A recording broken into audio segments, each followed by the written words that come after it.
On today's episode of the Views from Section 400 podcast, the NFL Coaching Carousel continues. Mike McCarthy to the Steelers. Bill Belichick got snubbed from a Hall of Fame vote. We had our conspiracy theory hats on. Also, winners and losers of the week. And we finally recap the Mets and Phillies offseason. Fun show, pretty long show. We'll see you guys soon. And just like that, we're back.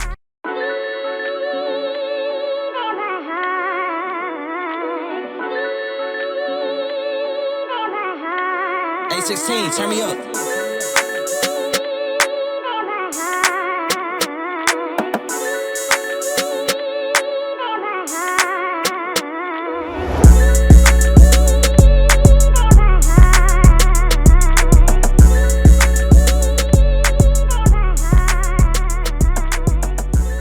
Welcome to episode 240 of the Views from Section 400 podcast. Today is January 29th, 2026.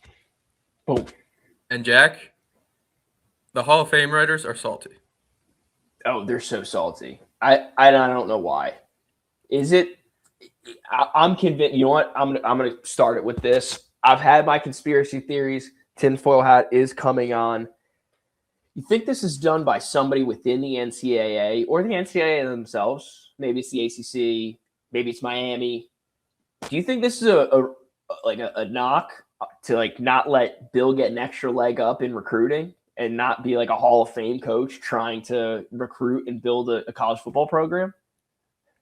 You know, I never even thought of that angle. I don't hate it. I really don't. Now, it would make more sense if UNC was actually good at football. He's trying to build it, Brian. I think having a Hall of Fame head coach would help. He's already a Hall of Fame head coach. He's going to be a Hall of Fame head coach.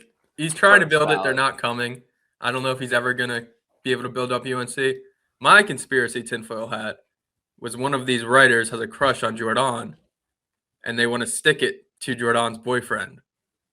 And all of his buddies voted with him. And those were the 11 that said no. Wow. I think yours makes a little bit more sense. You know, it's always about her. It can't always be about her, can it? She sure wants it to always be about her. Yeah, I know. It's ridiculous. Oh, man, we got two good theories here. We're going to have to pull this back up when Matt gets on. Yeah, we will. See, I also, as soon as I thought about that theory, I looked into it more because I was like, there's no way that this has happened before. They have to just – the Pro Football Hall of Fame is the Hall of Fame that seems like it should be the most normal in terms of just not nonsense going on. Like, basketball's a joke. Baseball, they won't let the steroid guys in, even though the best player of all time used steroids. But I looked into it more. Vince Lombardi, the guy, of course, they named the Super Bowl trophy after, was not a first ballot Hall of Famer. So this has happened before. How many coaches are first ballot Hall of Famers? So technically 5, but really only 3. The first 2 were George Halas and Curly Lambeau, but they were in the inaugural class. So you can't really call it first ballot because it's just the first time they put people in the Hall of Fame. Yeah, okay. The other 3 were Tom Landry, Chuck Noll, and Don Shula. So Shula had the undefeated season. Chuck Noll had 4 Super Bowls. Tom Landry kind of just the Cowboys GOAT. Yeah, those are 3 legends. And I mean, rightfully so, but you're telling me Bill's not right there? That's crazy. I mean, those 3 combined have 2 more Super Bowls than Bill Belichick has. They have 8. He has 6. Yeah, I mean, that doesn't really make it sound good just for marketing purposes. But, you know, his 6 outweighs all of those guys. Every first ballot Hall of Fame coach that's in there, he's got more rings than. I mean, no one has 5. Chuck Noll has the second most before. Bill has 6, and then 2 more as an assistant. That's how you say it. Yeah. That's how you sell Bill on being a first ballot Hall of Famer. But it's crazy. And it's not like you can go back on this. There's no reset. There's no, oops, we made a mistake. We need to retract this. What's done is done. Bill Belichick will not be a first ballot Hall of Famer, which is not right. Not right at all, especially, too, because Tom Brady's definitely getting in first ballot. So if there was ever still a debate, now Tom Brady just has another notch on his belt. It's like when LeBron eventually hangs it up. Like there's going to be no question. Steph Curry, Mariano Rivera, like these guys are just absolute legends at their craft. They're going first time around, and I feel like Bill Belichick is right there. As much as I hate the Patriots organization for winning all those Super Bowls, and Bill especially, Miles Jack wasn't down. I got to give credit where credit's due. This guy's a first ballot Hall of Famer, in my opinion. He is. And the Patriots haters, but I think the internet, as much as everyone hates the Patriots for these next 2 weeks leading up to the Super Bowl, they're all pretty consistent that they're mad at the Hall of Fame for not letting Bill in. And people are just conveniently kind of forgetting the 2 cheating scandals he was a part of, which is probably what the writers were talking about when they were like, well, he's not getting in. But even if you take away those 2 cheating scandals, he still has 4 Super Bowls. So and a couple more appearances too, right? Like, doesn't he have 10 appearances? Maybe that's too many. I'm trying to. So they lost 9. They lost 3. I don't think they lost 1. 2 to the Giants. Brady. Yeah, it was only Brady. So yeah, 6 and 3. 2 to the Giants, 1 of the Eagles. Yeah, because Brady is 7 and 3, so Bill is 6 and 3. Wow, it's not right. We're gonna have to ask Matt what conspiracy theory he falls into. Is it the cheating scandals? Is it Jordan? Or is it the NCAA?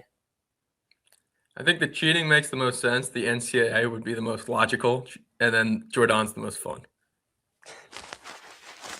Whatever floats your boat.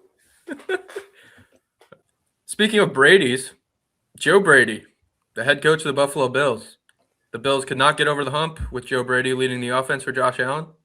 You got to think now they'll have to get over the hump with Joe Brady with a new name tag, calling the offense for Josh Allen. Look, I think if you look at this logically, it does make sense, the move. Like, the offense, be it what it was still a good offense come playoff time. They put up, I think it was 24 against my Jags and then 28 or 30 against the Broncos. Yeah, 30, but it was an ugly 30.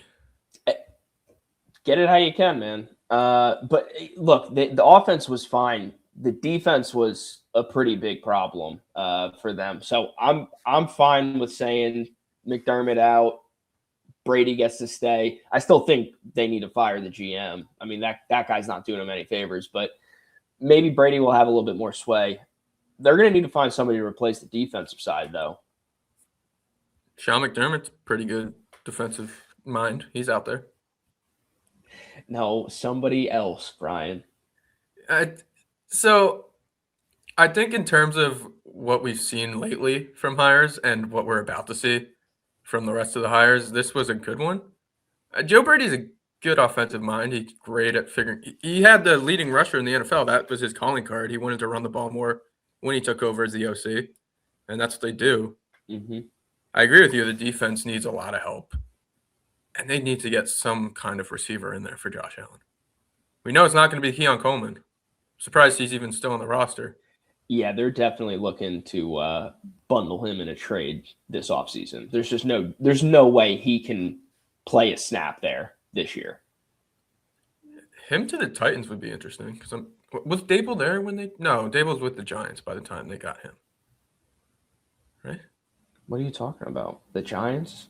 Well, Dable just went to the Titans, so I was trying to think if Dable was part of the regime that drafted Keon Coleman, because apparently it was all the coaching. GM. Oh, no. Dable was not still there. Okay. They got Keon Coleman. Well, there goes that theory. Maybe Keon Coleman goes to like the Canadian Football League or something and then revives his career there. I think he might have a chance to have a good career in the NFL still. I mean, I just don't think it's going to be with Buffalo. Whether that's the connection with Josh Allen, whether that's the coaching he's getting out there, the offensive system, what they're asking him to do, it's just not working there. But I do think that, and I the easy comparison, the guy that comes to mind right now is Sam Darnold. Sometimes you just got to move a guy around and find him the right position, the right team, the right fit, and turns into a baller. I mean, this guy was a baller at Florida State. He was a first round pick for a reason. Yeah, I mean, maybe he goes to the Jets and joins Mechie, and then who's the other reject that they have now? Oh, Adonai Mitchell. Yeah, they can make a trio there with Kyler Murray eventually. Yeah, that was such a questionable draft pick when they took him out of Texas. It didn't really make any sense, and they kind of paid the price for it. Yeah, I mean, I think Brady will be fine. I don't think it makes the Bills better than what they were. That's the issue. Well, the problem is they couldn't let him out of the building. That's the problem. They couldn't let him go. They could not let Joe Brady go somewhere else. I think you can. Everybody's looking for an offensive-minded guy. You send him out the building, he ain't coming back. But you need to do something new. That's what I keep going back to with the Bills. And unless you get rid of Bean, you're probably never going to do something new. But like Brady's fine. They're going to be a playoff team. They're going to be a good offense. James Cook might get another rushing title as long as they don't keep giving the ball to Ray Davis and Ty Johnson. But I don't know. The Chiefs are going to be better. The Ravens are probably going to be better. I mean, there's no guarantee of either of those things. The Chiefs will be back. The Chiefs aren't done. Well, is Mahomes going to be starting week 1? Probably not. He's got enough money to find the Tom Brady fountain of youth medicine and be back. We'll see. If not, they got your guy Minshew. You don't think Minshew can keep him afloat until he comes back? No. I guess they don't have Minshew. They got to re-sign Minshew. No, I don't. And he also got hurt. I think he tore his ACL as well. Did he? Oh, yeah, he did. Yeah. They had a Alubalabu at the end there. Yeah, I'm going to bring that in. What up, Maddie? Was waiting to get looped in there, dude. I felt like a caller on Brian's radio show, just sitting in limbo for 10 minutes while I listened to Brian try and pronounce last names. But, do you know how to pronounce it? I honestly have no idea. I wouldn't even know what it starts with. But they did get to the third string. I think it was like the guy was an FCS quarterback too, by the way, I believe. But not important. I want to touch on the Joe Brady stuff, and I understand why it'd be important to keep the guy because who do you replace him with? But what are they doing differently, right? Like, how's the philosophy different? Because you're keeping somebody who it was his offense, right? Like he kind of had full reins, and now you're just promoting him to the head coach. Where, I don't think it's the end of the world to do a change of scenery. Full script. Like you get McDermott out, but now you promote Brady, who's been there. I just don't think the messaging is going to be that much different from what we've seen the past however many years, which have been, playoff failures. And I know you can talk about, who he played and the quarterbacks he's gone up against and this and that, but, you got to. Mappy, I agree with you. I think this is the first time we have the same exact take on something in a long time. Yeah, that's pretty rare. So everybody enjoy this moment.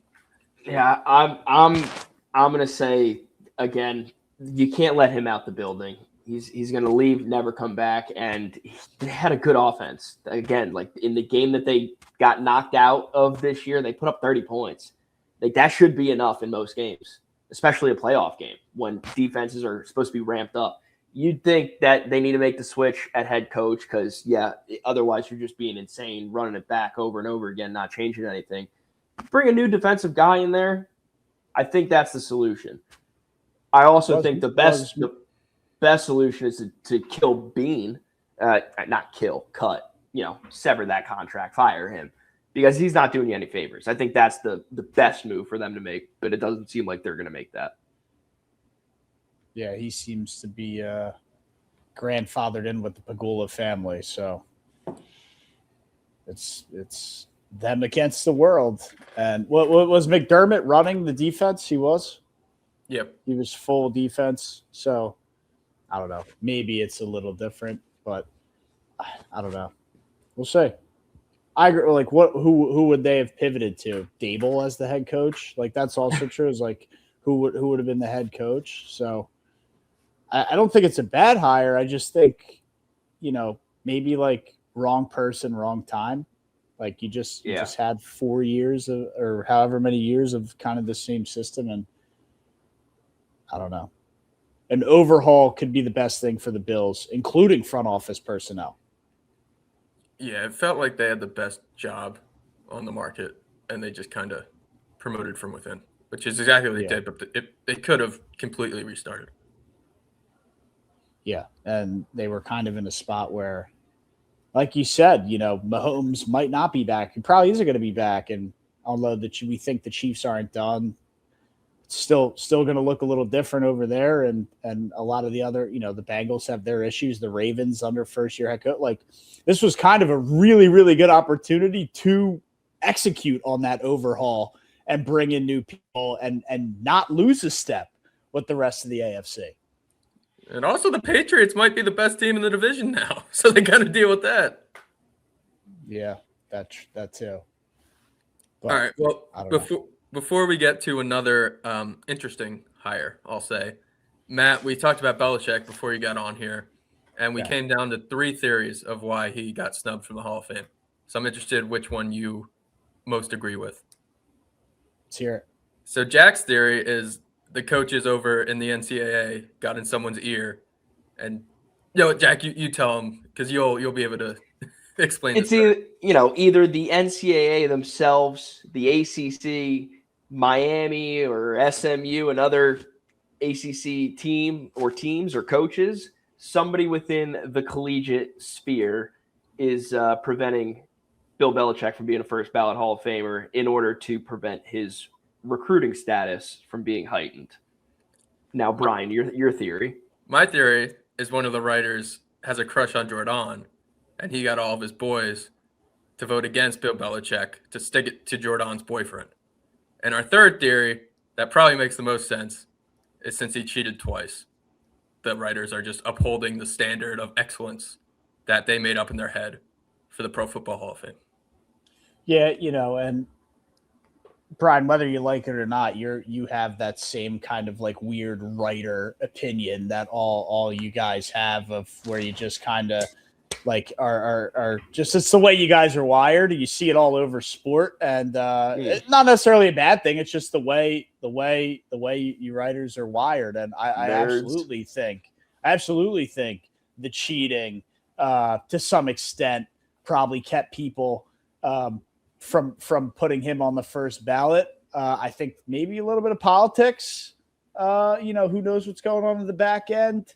But I absolutely, those writer guys who do end up being the ones who vote, I think, and not that it's a bad thing, right? Cheating is not what you want to see in the game. You want there to be integrity. So I would agree that cheating might have kept him off. But at the same time, like 6 Super Bowls, regardless of who the quarterback was, like he was still the head coach. So in the grand scheme of things, pretty stupid in my opinion. The guy's not a first ballot Hall of Famer. But I understand why some people would be hesitant because of the cheating, whether it happened like 1% or 99%. These writers, as you should know, Brian, are stuck in their ways, hard-headed, very opinionated, and that's the way they say it. So you don't think it's about Jordan? I don't think there's anything to do with UNC, the girlfriend, any collegiate. It's always about Jordan. I think it has nothing to do. Don't let her know that. I think he tarnished his relationship the whole way this UNC saga has gone down. Horrible recruiting job. Team not very good. Team horrible. And then having the girlfriend as a cherry on top distraction.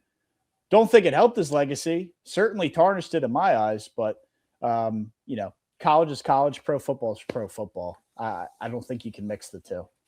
Also, for the record, I know what you're saying about the writer in me and all that stuff, but if I had a vote, which I never probably will, Barry Bonds would be in the Hall of Fame and Bill Belichick would have been a first ballot Hall of Famer.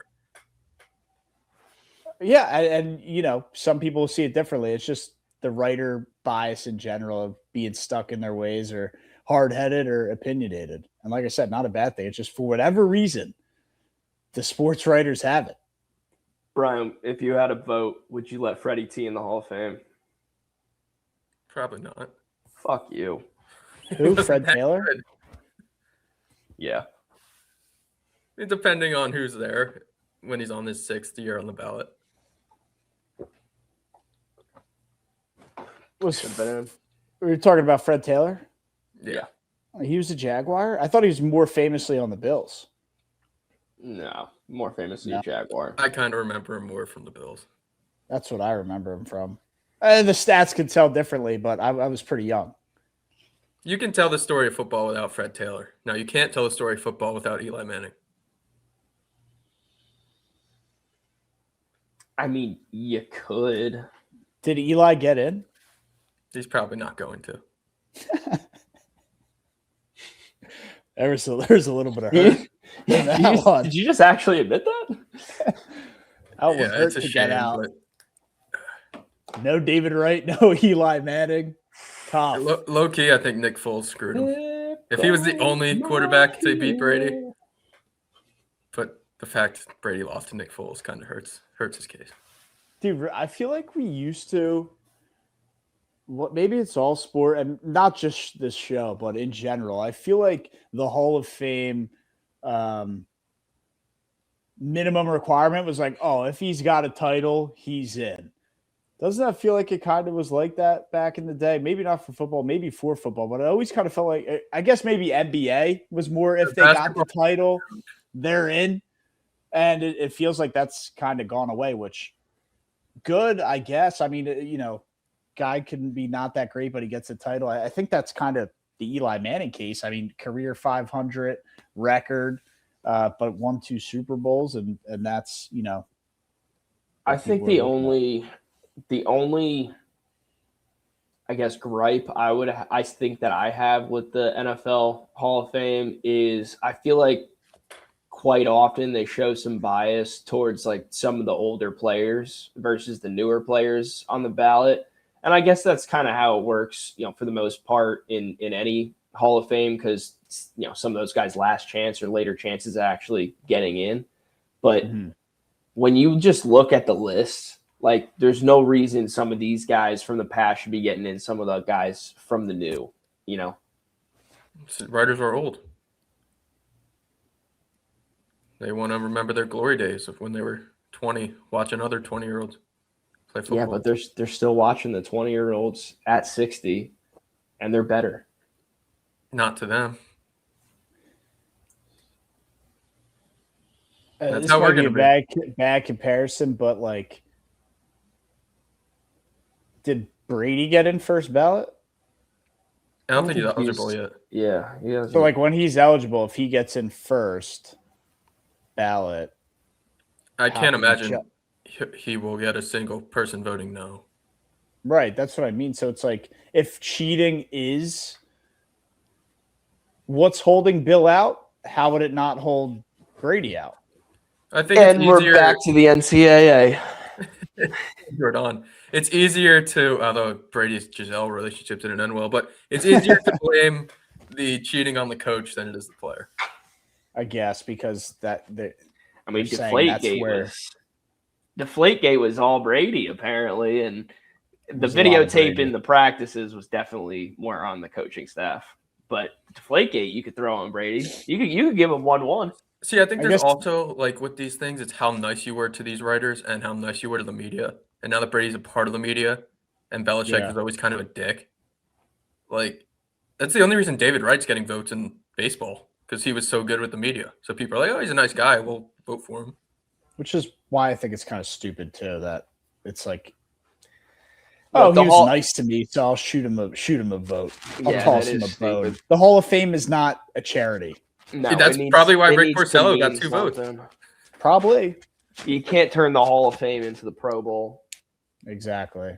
But to keep a long rant and long story short, Bill got snubbed. The biggest snub of all time, not sure. Jack will argue Florida State. But up there. Definitely up there. We're definitely all in agreement that this was a snub. All right. I'm writing it down for the summer. 4 and 400, biggest snubs of all time. Bang. Have we never done that? I don't think so. We've done biggest upsets of all time. No, never done biggest snubs. It's a good one. All right. Well, I guess not snubs, but just speaking of bad, the Pittsburgh Steelers hired Mike McCarthy to be their next head coach. The best way to sum up this situation, a tweet from a guy named Bartolo's Colonoscopy. Going from Tomlin to McCarthy is like shitting your pants and changing your shirt.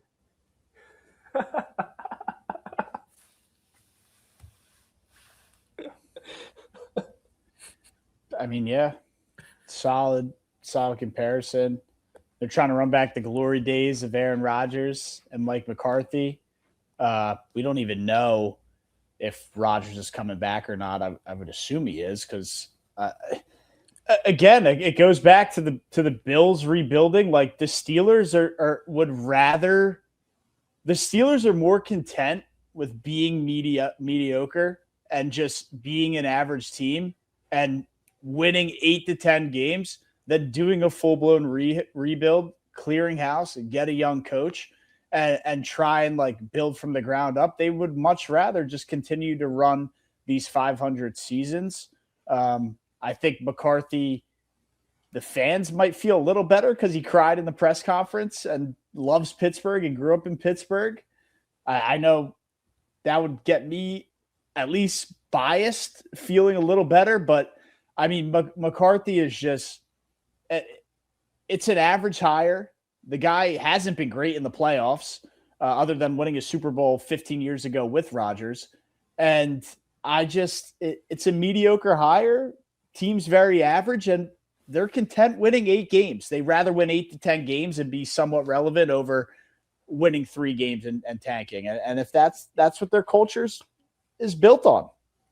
Yeah, the Steelers did one thing really right, though. They got rid of Arthur Smith, and they got rid of him so well that they sent him down to the college level. I'm so excited for that. Ohio State. It's going to be their OC. What? It's going to be their OC. So him and Joe Judge running an offense. No, it was Ryan Day. Yeah, no, Joe Judge is the Ole Miss quarterback's coach. I thought he was Ohio State for a second. Damn, Judge went down that far? Yeah. How the hell did that guy ever get hired as an NFL coach? Good. I'm pumped for a season with no Arthur Smith in the NFL. It's going to be phenomenal. But also, Matt, I'll do you one better. You think this is a mediocre hire? I think this is a just terrible hire. Like probably the worst hire we're going to see this whole cycle. I really didn't even know he was available. Agreed. I didn't think he could get it. I didn't think that he was still looking for a job after the terrible job he did in Dallas. There were early reports the Giants were looking at Mike McCarthy as a head coaching candidate. Yeah, the end of his time in Green Bay with a Hall of Fame quarterback was very underwhelming.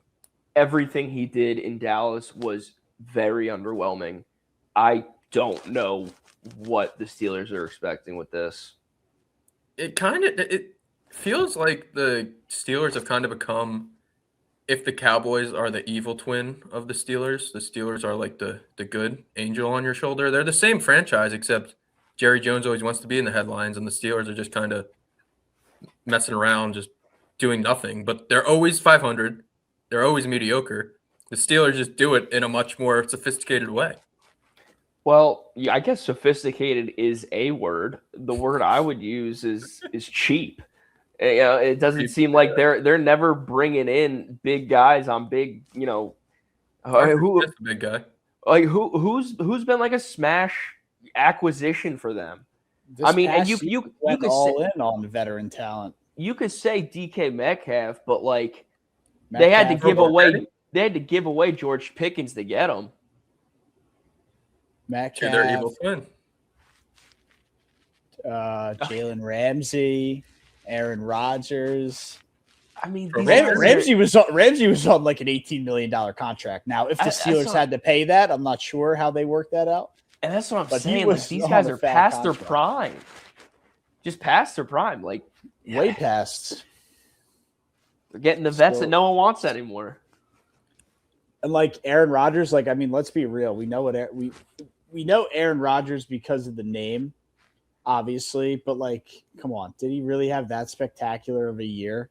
And then, add in Will Howard, which I am a fan of Will Howard, but we don't know the guy. I mean, guys, it sounds crazy because it's like, oh, Aaron Rodgers. This is like a bottom 3 to 5 quarterback room in the National Football League. I like Will Howard. I know, and I do too, Brian, but we don't know what we have in the guy. And Aaron Rodgers is now a year older. Like, dude, this quarterback room kind of sucks. Yeah.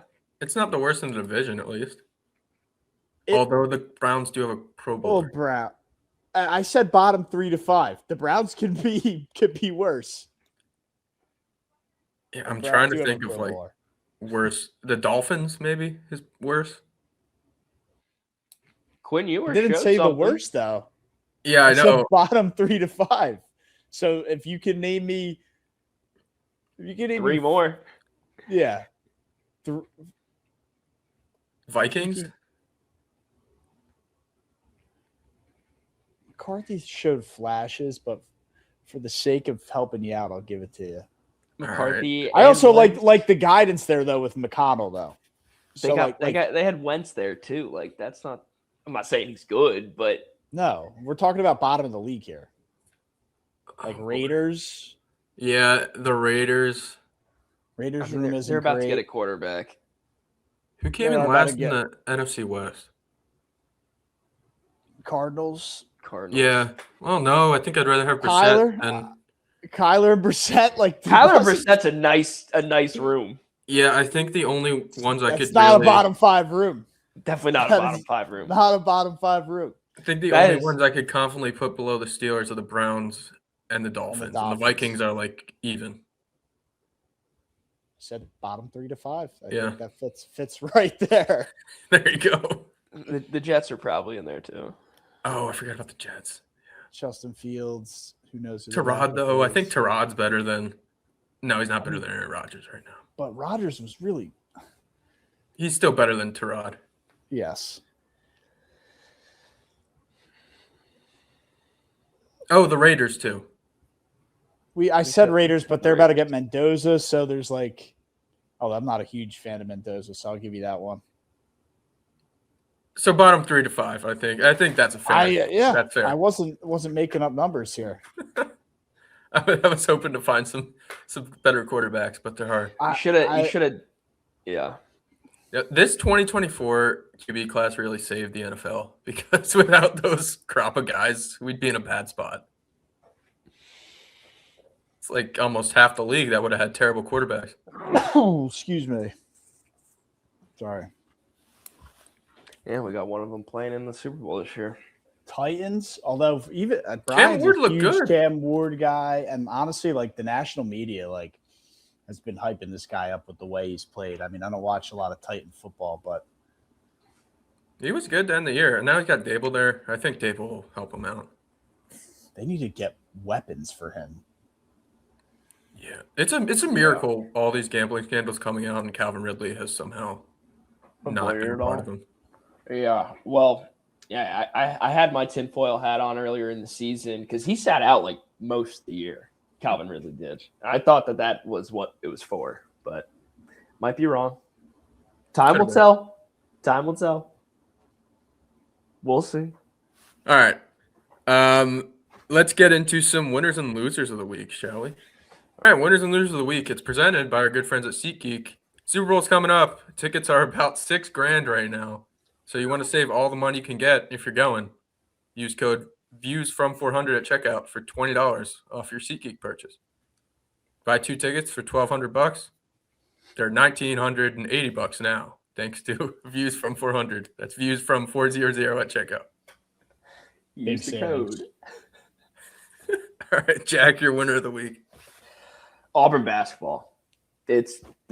Auburn basketball, and we've got a game on right now, which I'm looking forward to watching as soon as we wrap this up. We've got a 5-star recruit there. Don't know if you know that, but he's a big man, a forward, and that's what we need on this basketball team right now going into next year. But How about this team this year? Going into Gainesville, getting the win. The defense was insane. I did not think that they were going to be able to keep up that intensity for 60 minutes.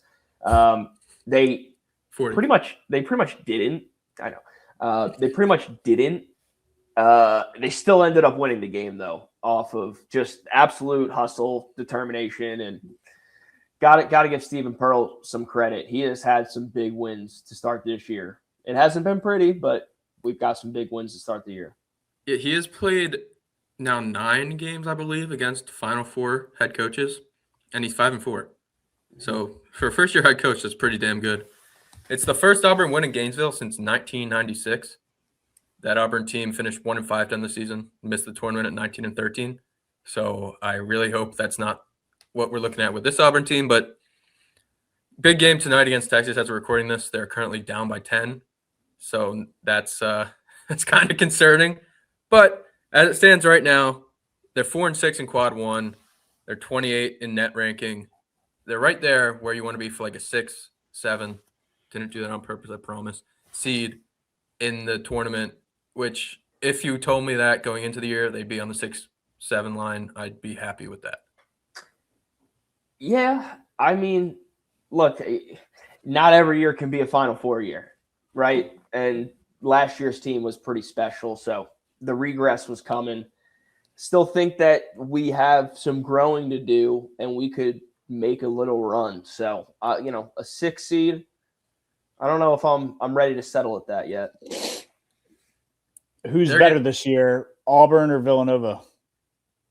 It's a fair question. Could be a first-round matchup in the tournament at this rate. I mean, you've had Auburn at 6. I've seen Nova right at 6. Seem like they're pretty evenly matched. Yeah. I haven't watched enough Nova basketball, but Nova's definitely back compared to I haven't watched. Yeah, they are back. Wow. Well, look at what one small change does. But no, yeah, I mean, I haven't watched on the flip end enough Auburn basketball. That's why I asked you. I don't know if maybe you were checking on Nova hoops because I know they're in the area.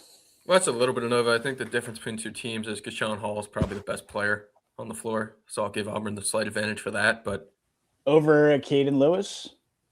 Yeah, Hall's averaging 20-plus a night in the SEC, and the SEC is not as good this year as it was last year. But neither is the Big East. Hall, if they're going to go as long as Hall goes, in that Florida game, I think he scored the first 10 points.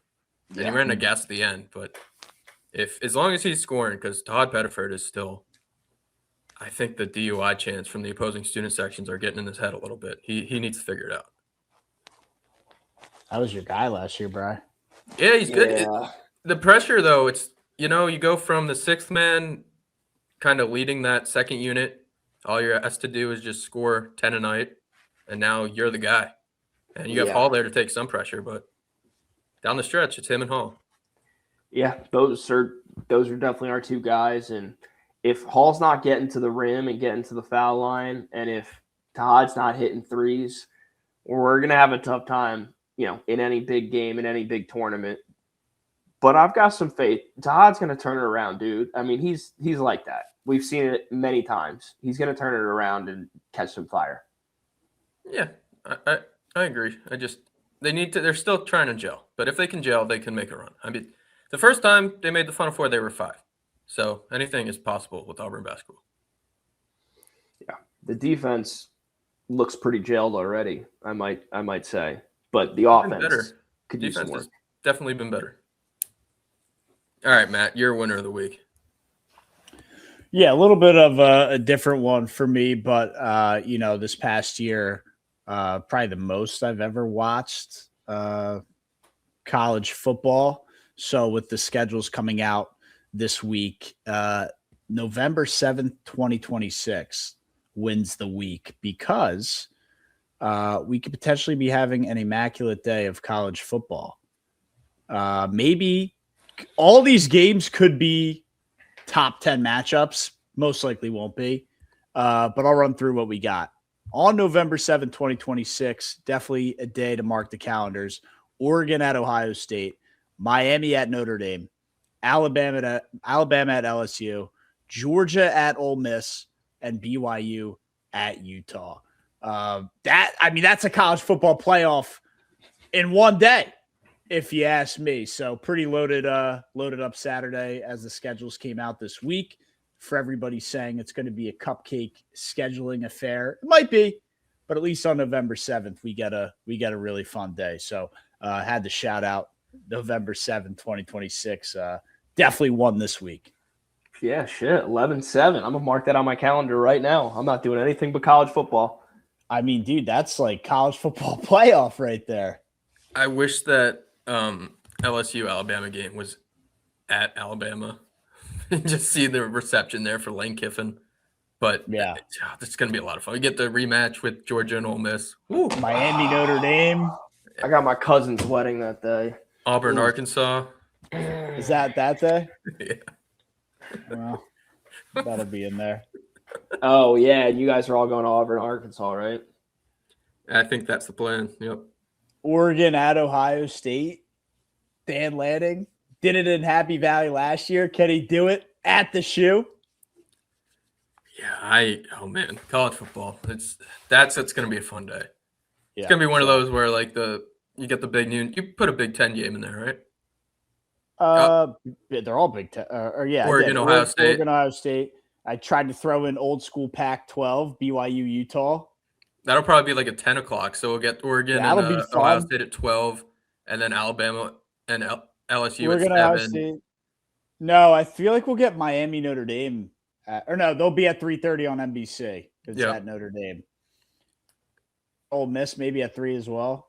Yeah, we'll get that double box, and then the Alabama, LSU at 7, and then Utah and BYU. So we get since we love it so much, Brian, we got Oregon, Ohio State will be the big noon kickoff. Miami, Notre Dame, BC, and Peacock. BYU at Utah, late night, Fox Sports 1, maybe? Yeah, it could be an ESPN. It could be after. No, I don't think BYU, Utah. Alabama at Alabama at LSU feels like ESPN, ABC, 7:30. Yeah, they could do that 7:30, and then maybe ESPN gets the Utah game for after. Doesn't feel right. BYU, Utah feels like Fox. Yeah, maybe that is an FS1. It just feels like Fox. I don't know. And then Georgia, Ole Miss will be the 3:30. Miami, Notre Dame will also overlap that, but on NBC. I think we nailed it. Yeah. Sounds like a great day of football. That sounds like an electric day of football, if you ask me. And again, it's November 7th, so let's hope the teams don't blow up in September and October so that you would think this should be a pretty good day. Yeah, I'm looking up the NFL schedule for November 8th. See if that's out already. I don't think they're out. No. All right, well, we'll have to keep an eye on that. That comes out in May. Okay. Yeah, well, when May comes around, keep this in mind. I mean, we might have a great weekend of football. Yeah. All right. My word of the week, it's history.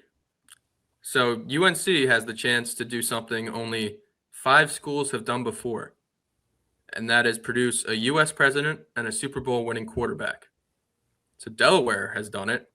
Joe Biden and Joe Flacco, pair of Joes. Miami, Ohio has done it with William Henry Harrison and Big Ben. Michigan with Harrison Ford and Tom Brady. Stanford, Herbert Hoover, John Elway, and Pluckett, which Andrew Luck was on that list. And Navy with Jimmy Carter and Roger Staubach. If Drake May wins this year, he will join James Polk as a president and Super Bowl winning combo from the same school. All right. So Drake May has a chance. Wait, does Darnold have a chance too? Brian, No. Did you just give us a Mike of the week for your winner of the week? Maybe. Yeah, I think he. The winner's did do history. that. I think he just cheated, Matt. I think he absolutely did. Yeah, that's a bad one. That was way What more do you mean? fair for the week. I'm teaching history. The winner is history. I don't believe there's been a U.S. president from USC, no. I'm just giving you a taste of your own medicine. No, I think that's actually very interesting. Thank you. You're welcome. what Jack said. All right, Jack, your loser of the week. Yeah, no, it's gonna be me. I gotta give Sam Darnold his credit. Like this is yeah. I gotta into this as well. I gotta shout out the guys on YouTube, our fans in the comment section that were telling me I was criminally underrating the Seahawks and Sam Darnold and how much he's grown as a football player. I was not buying it. I'm buying it now. I'm bought in. Fair enough. We talked about this in the last show, and I said I finally have overcome the fact Sam Darnold's bad. I've changed my mind. I just think Mike McDonald and this defense are that good, and JSN is that good. JSN's that good. And Kenneth Walker has been that good. Sam Darnold is a system quarterback. He is a poor man's Brock Purdy. I mean, yeah, but you can still get it done. I mean, he throws a good ball. Sometimes you just need a quarterback that throws a good ball. I still don't trust Sam Darnold. I didn't think he was going to be able to do it, but he's doing it. Patriots money line. Job's not finished. But Job's was Darnold Red Rocket or was that Dalton? That was Dalton. Damn. I don't think Darnold's been good enough to get a nickname. No, he's just the guy that sees ghosts. I was drinking during the snowstorm, and I think I was like yelling "Red Rocket" every time Darnold came on the screen. It felt like it might not be accurate, but it also kind of plays. I also think. Wrong. I mean, you can kind of. I think Dalton was the Red Rifle, so you can start calling Darnold the Red Rocket. There you go. Yeah, I think you're right. Brandon Whedon get any nickname? It doesn't matter. We don't need to go through the ginger quarterbacks. Speaking of old college guys, shout out Chad Baker Mazzara. Happy birthday off his parents' health insurance. Still playing college basketball. Yeah, that's insane. Happy birthday. All right. Did we do your no, Matt, your loser of the week? Thank you, Brian. My loser of the week is going to be Nuggets moneyline bettors and Jamal Murray 25+ point bettors. I think it was 2 nights ago. Murray went to the line with 0.7 seconds left. He had 3 free throw attempts coming up. The Nuggets were down 3. It was 109 to 106, and he was sitting at 23 points. He made the first one to bring the Nuggets within 2. He then missed the second and was forced to miss the third because of the limited time amount remaining. So, yeah, Nuggets moneyline bettors and Jamal Murray 25+ point bettors are my loser of the week because Murray had a chance to send the game to overtime. Ends with a Nuggets loss, and he finished with 24 points. Murray's averaging about 26 points per game this year, so there was a lot of 25+ point props out there the other night. So, bad beat, and yeah, I guess Nuggets moneyline bettors and Jamal Murray 25+ point bettors. Really, really tough L for them. There's some weird shit going on in the NBA. You see some guy bet $600K on the Wizards last night? Did they win? Yeah. Against who? The Blazers. Blazers have been red hot. Yeah. What was there? Yes. Who's been leading the Blazers? Is Denny Ayton playing Avdija. well? Denny Avdija has been lights out. I think Jeremy Grant's still there. The tall white dude from UConn. Yeah, Donovan Klingen's Clingan. still there. And then Scoot Henderson healthy yet? I don't know, but he's like there. They have another guard that's been good. Wow. I don't know who else. I am so checked out on the NBA. I gotta figure out because they do have a good guard besides Avdija that's been like really good. Has he been really good though? Shaden Sharp Hmm. and Drew Holiday's 40-year-old butt is still kicking around over there. Oh, I forgot about him. They have a Yeah, sneaky because good team. they sent him with the Anthony Simons deal. Yeah. Celtics just reloading and probably going to make the playoffs without Tatum. All right. Well, I really thought one of you would have this as one of your winners and losers. So I'll give you an extra winner because my first one was so great. My winner will be the Sanders family. Shadeur Sanders is a Pro Bowler. Wait, your winner or your loser? I'm giving you a second winner, and then we're doing my loser What? because my first winner was so bad. Who won the week? The Sanders family. Shadeur Sanders is going to the Pro Bowl. Okay. What's your loser? I just You don't the want to Pro- talk Shadeur Sanders? the Pro Bowl means No, he doesn't absolutely deserve nothing. it. He The Pro doesn't Bowl deserve means it. absolutely nothing. If Means Shadeur nothing. Sanders He's is a going. replacement, and he doesn't deserve it. No, I'm not getting into this, Brian. I want to. He doesn't deserve it. And if you think he does, then that's on you to go live in fairy tale land about. He got it over Trevor Lawrence. Trevor denied it. Did they ask him? Yeah, they asked him. Are you sure? No, As much as I wanted. no, but like let's use our heads here. They probably asked 30 other quarterbacks before him, and yes, I did say 30. No. You got added as a replacement. No business. Didn't start all year. Might have thrown more interceptions than he did touchdown passes. Had He did. one good game fantasy wise. Had like 30 points fantasy. I think he still had multiple interceptions. It's a joke. And Brian, you're a smart enough person to know that it's a total joke.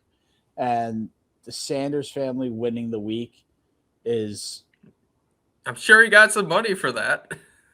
There has to be an incentive in there. I think if they're offering a decent chunk of change, I feel like one of the other quarterbacks would have accepted to be the replacement. Well, Trevor Lawrence is making $50 million a year. He doesn't need a chunk of change. He's got to I go don't know, toward the new stadium at Disney World. It's the only time he's ever going to get there. Oh, stop it! You're a Giants fan. Interesting point. Well, we know how coaches who won with the previous franchise have never won the Super Bowl. 35 coaches to win the Super Bowl. It's a very small sample size. It's true. I'll give you that. It's true. All right. My loser of the week is Rutgers. They've lost $516.9 million since they've joined the Big Ten. That's 2 Tom Brady's worth of net worth in 11 and a half years. And the cherry on top was blowing like a 20-point lead to Michigan State the other night at home. Really, really big opportunity for them to pull off a signature win at the Jersey Mike's Arena. And they shit a brick. 20-point lead, lost. Michigan State got back in it late, forced overtime, and once the game was going overtime, you see it how many times Michigan State just pulled away.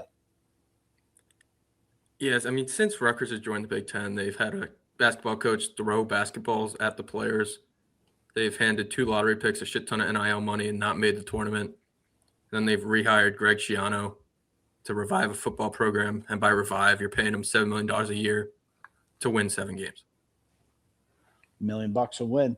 What conference were they in before the Big Ten? They were the Big East, and then they were in the American for a year. How long has this been? I feel like they've been in the Big Ten for forever. They announced their move, and so when they left, when the Big East kind of just evaporated. Didn't they used to be in the ACC? No, Yeah, I it was the thought Big they- East. Miami was in the Big East. That's probably why you're. What? I don't even remember Miami being there. Yeah, it was But- Miami, West Virginia, Rutgers, and Louisville were like the huge football programs. Well, and then basketball was like Syracuse, Nova, Pitt. Yeah, none of them really had UConn. football teams besides Pitt, but Pitt wasn't any good. Yeah, they weren't.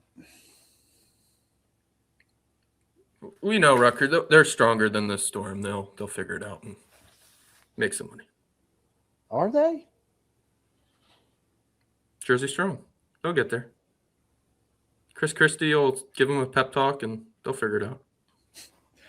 Chris Christie is long gone from, I think, any political office in the state of New Jersey. Long gone.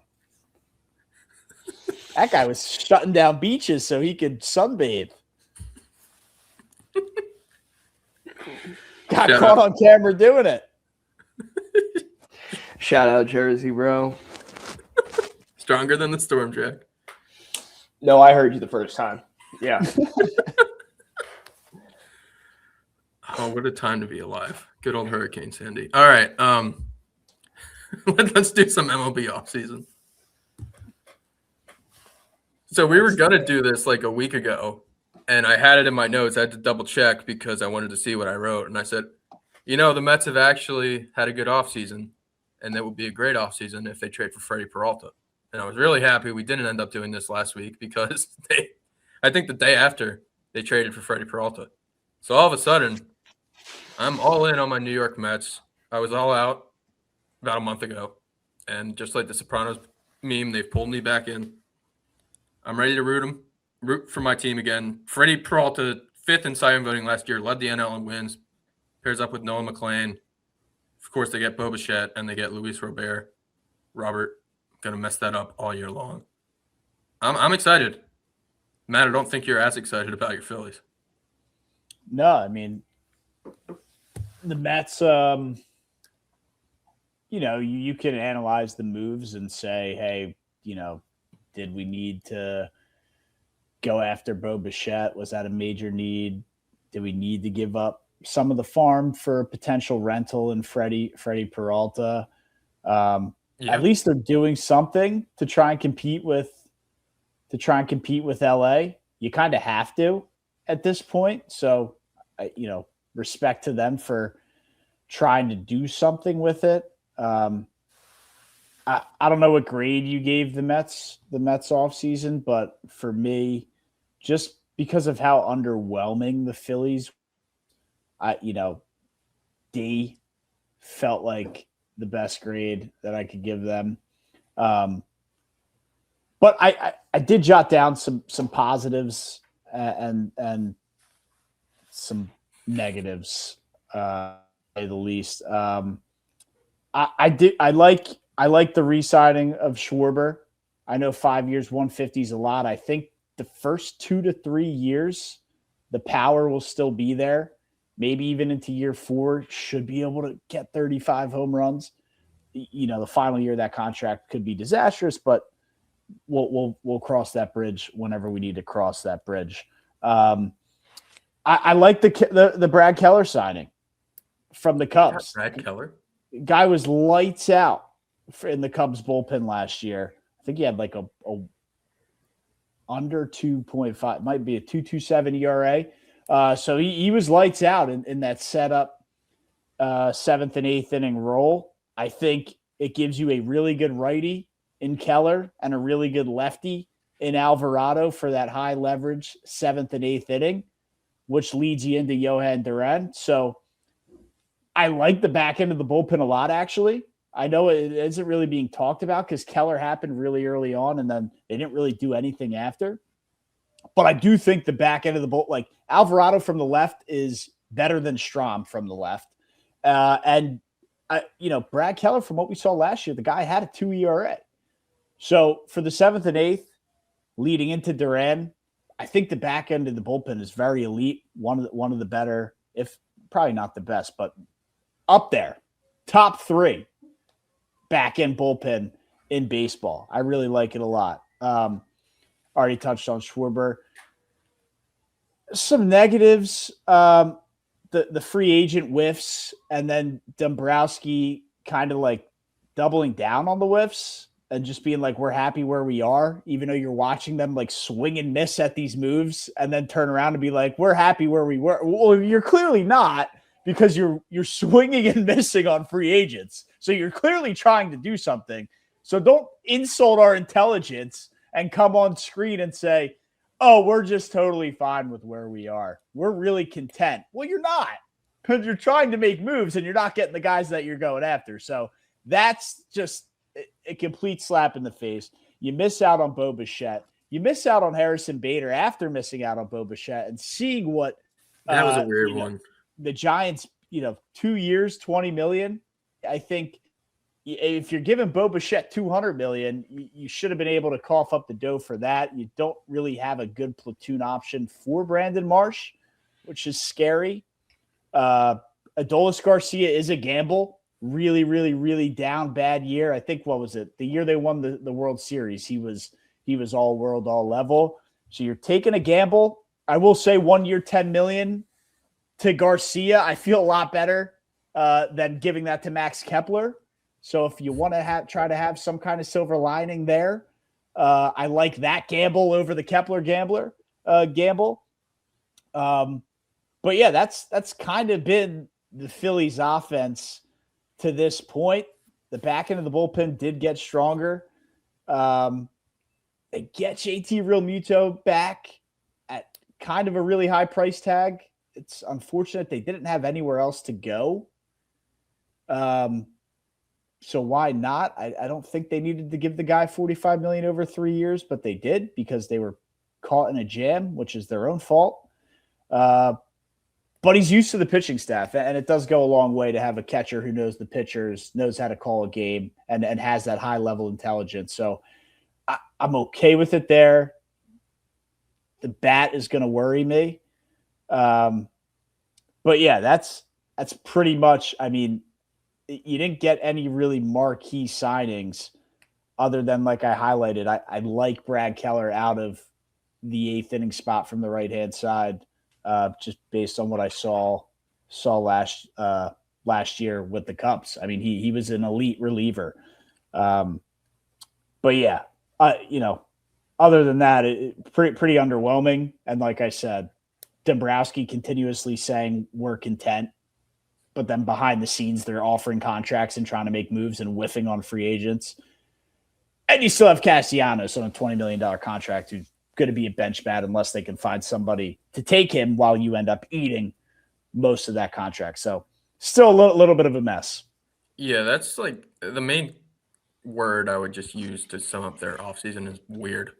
A lot of – and you explained the Keller signing. I didn't know they signed Keller. That makes sense. But, like, not re-signing Harrison Bader, who was fantastic, something that the Mets clearly should have done last year, and you could have seen that and been like, we should do what the Mets fucked up and get this guy. Wasn't expensive. Yeah, not expensive. Schwarber you needed to bring back, but then just not doing really anything else. It's like no. They kind of like fell into the bait of like Phillies are the favorite to get Bo Bichette, and here's our contract on the table. And I think they were just kind of like already assumed the guy signed. And when Kyle Tucker last second went to the Dodgers and the Mets pivoted and basically just gave, an open checkbook, like that jammed up the Phillies. I mean, they were like,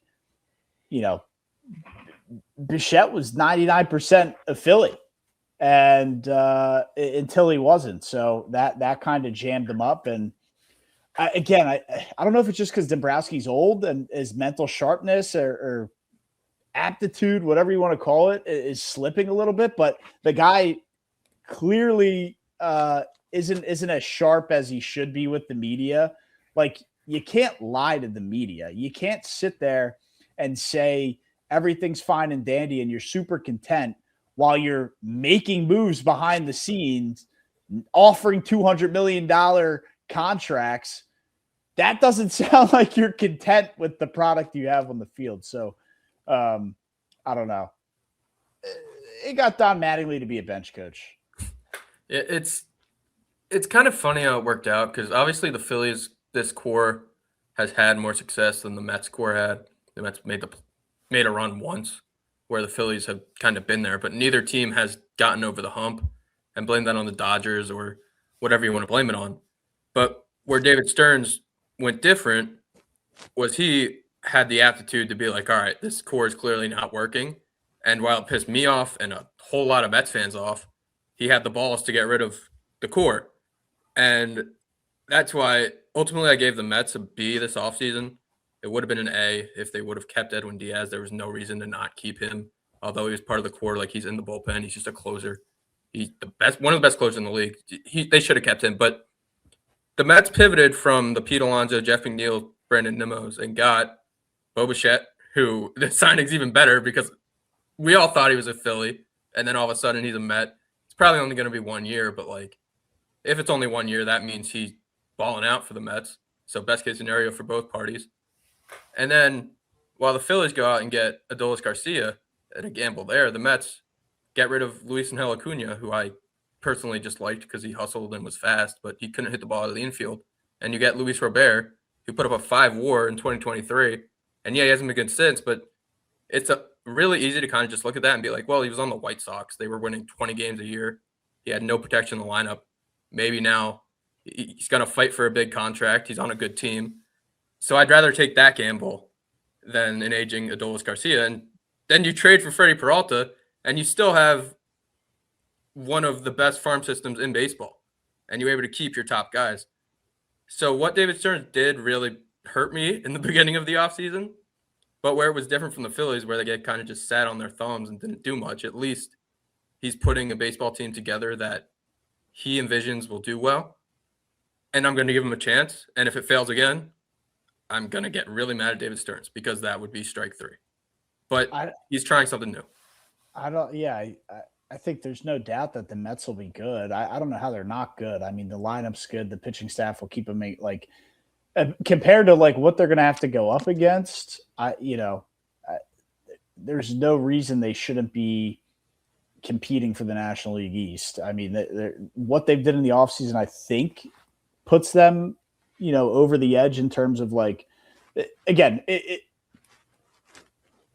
the Mets are good, the Phillies are good, and the Braves are going to be there. It's playing a guessing game, picking on who's going to actually win the division. I think you could pick any one of those 3 teams and be really confident with saying the Mets, because they just made a couple splash moves, might feel easy to go to them right now, but it's a long season, 162 games. So, any one of those 3 teams I think are going to be there. But I think what Stearns realized beyond, everything that you just said is not only put a good team together, but a team that can compete with LA in the National Championship Series. That's what I think was, whether it was pushback from Cohen or just him realizing, hey, I need to make these moves, or even if we do make the playoffs, we don't have enough to compete with the Dodgers. I think he kind of maybe realized that, like, we might not have a 2027 season.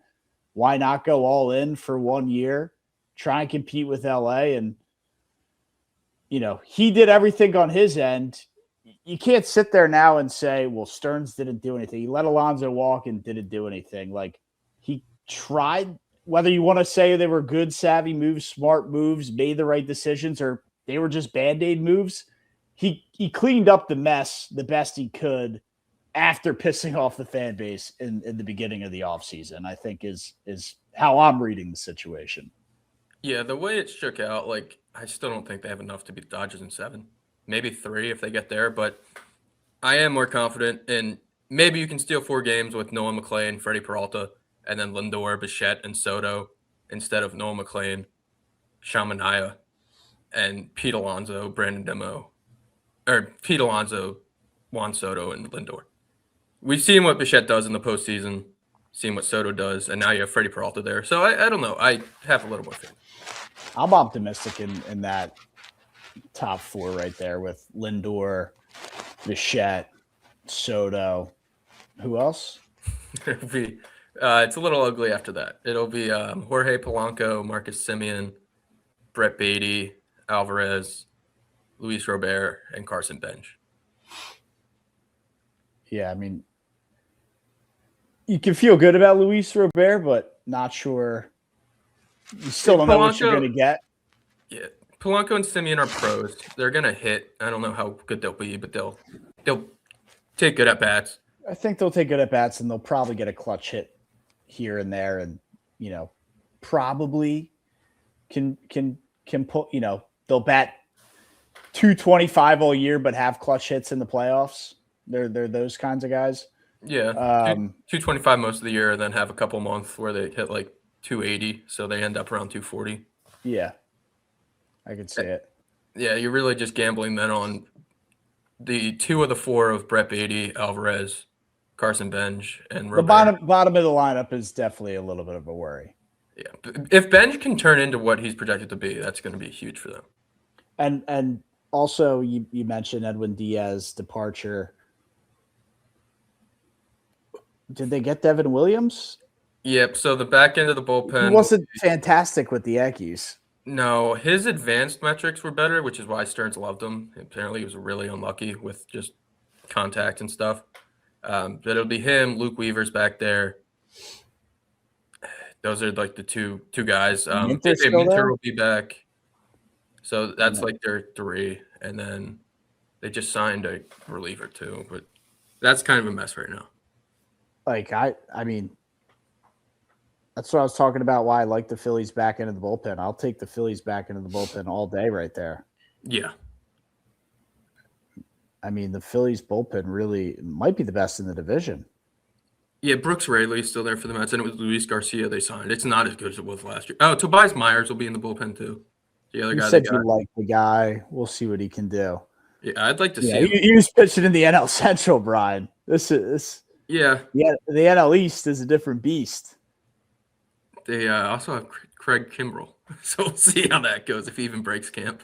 He gets a minor league or a camp invite. I think we're about to make Jack fall asleep. Jack, get into baseball, man. You can join in. What's up? No, I'm learning a lot about baseball right now.